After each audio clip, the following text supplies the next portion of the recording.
ఇంద్రుడు ప్రతిష్ఠ చేశాడు. ఆయనకి అర్చకత్వం ఎవరు చెయ్యాలి అంటే సూర్యనారాయణమూర్తి నిర్ణయం చేశారు.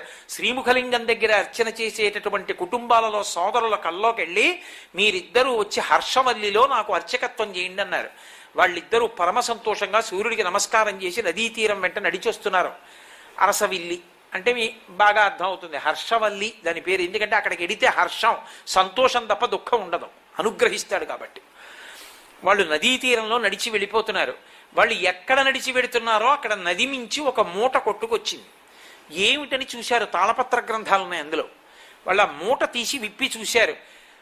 హర్షవల్లి క్షేత్రంలో సూర్యుడికి పూజ చేసేటప్పుడు ఏ ఏ మంత్రాలు, ఏ ఏ ఉత్సవాలు ఎప్పుడెప్పుడు నిర్వహించాలో అందులో ఉంది. ధన్యులం తండ్రి, నువ్వు అనుగ్రహించామని కళ్ళకద్దుకుని తల మీద పెట్టుకుని తీసుకొచ్చారు. ఇప్పటికీ అదే విధానంలో అరసవిల్లిలో పూజలు జరుగుతుంటాయి.